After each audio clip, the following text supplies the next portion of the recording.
আমি এখন দাঁড়ায় এসেছি বিখ্যাত ব্লু মস্কের কাছে, যেটাকে সবাই আমরা ব্লু মস্ক হিসেবে জানি, কিন্তু এটার অফিসিয়াল নেম হচ্ছে গিয়ে সুলতান আহমেদ মস্ক। ফাইনালি আমি ট্রাই করতেছি বালেক ইকমেক, এটাকে বলা হয় ফিশ স্যান্ডউইচ।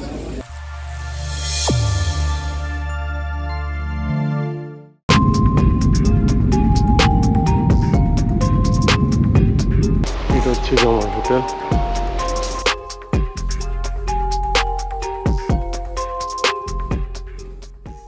আর একটা জিনিস বলে রাখি, যারা আপনারা ইস্তানবুল ঘুরতে আসবেন, তারা কিন্তু ঘুরতে আসবেন আর ইস্তানবুল থাকবেন, তারা অবশ্যই সুলতান আহমেদ এলাকাটাতে থাকার চেষ্টা করবেন। সেখান থেকে সব কিছু ওয়াকিং ডিস্টেন্স, যেমন আমার হোটেল থেকে এই জায়গাটা হচ্ছে মাত্র 2 মিনিট।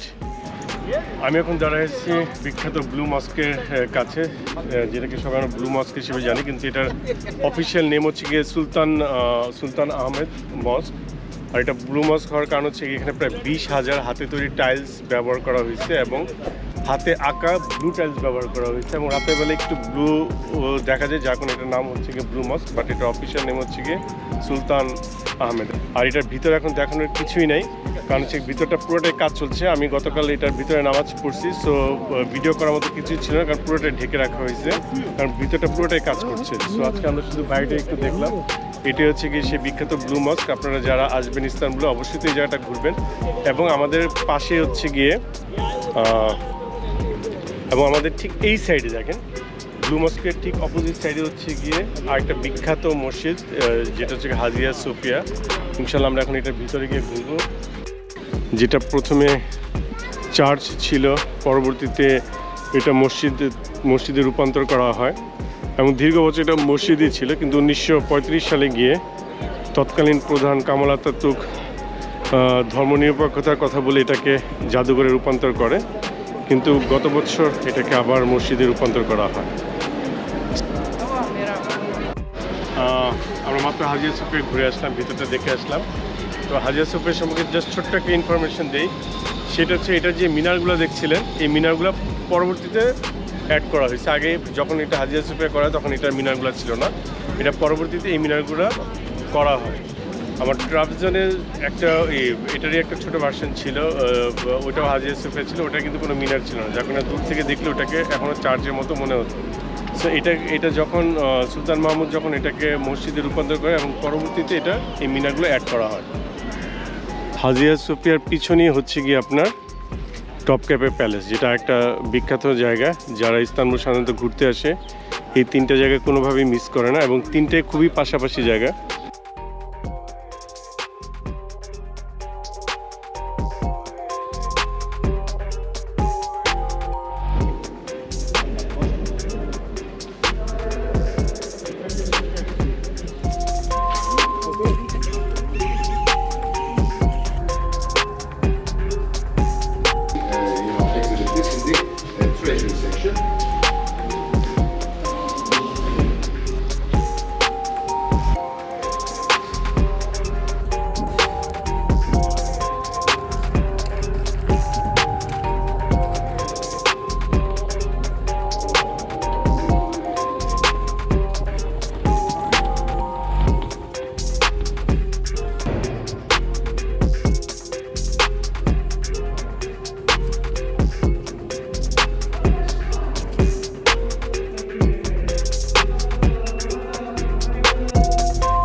আর যারা টার্কিতে আসবেন অবশ্যই এটা মিস করবেন না, কারণ এটার ভিতরে অনেক ঐতিহাসিক জিনিস আছে, বিশেষ করে আমাদের প্রিয় নবী হযরত মুহাম্মদ সাল্লাল্লাহু আলাইহি সাল্লামের অনেক ব্যবহৃত জিনিস এবং আরও নবী রসুলদের ব্যবহৃত জিনিস আছে। সো আপনাদের এটা খুবই ভালো লাগবে।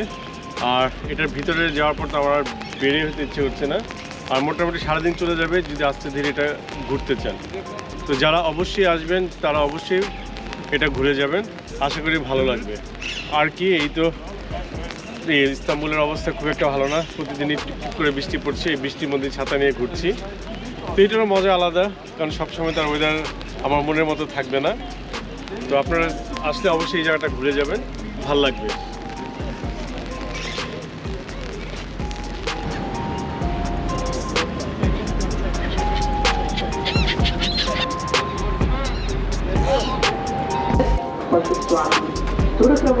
আজকে আমরা আসছি গালাতা ব্রিজের নিচে।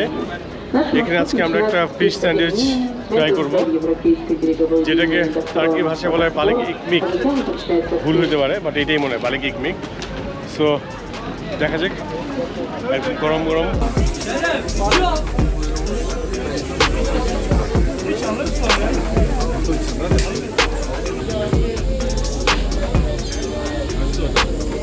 ফাইনালি আমি ট্রাই করতেছি বালিক ইকমিক, এটাকে বলা হয় ফিশ স্যান্ডউইচ।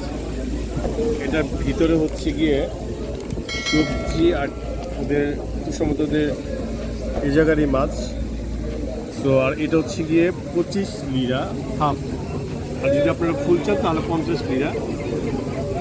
এটা কি, এটা মনে একটু টক জাতীয়। এটা হচ্ছে কি আপনার গালাতা ব্রিজের নিচেও পাওয়া যায় রেস্টুরেন্টে, কিন্তু ওখানে দাম বেশি। আপনারা যারা খেতে চান এখানে চলে আসবেন। এখানে বোটের মধ্যে বানানো হচ্ছে, আপনারা দেখেন বোটের মধ্যে বানানো হচ্ছে। তো এখন একটু ট্রাই করে দেখি।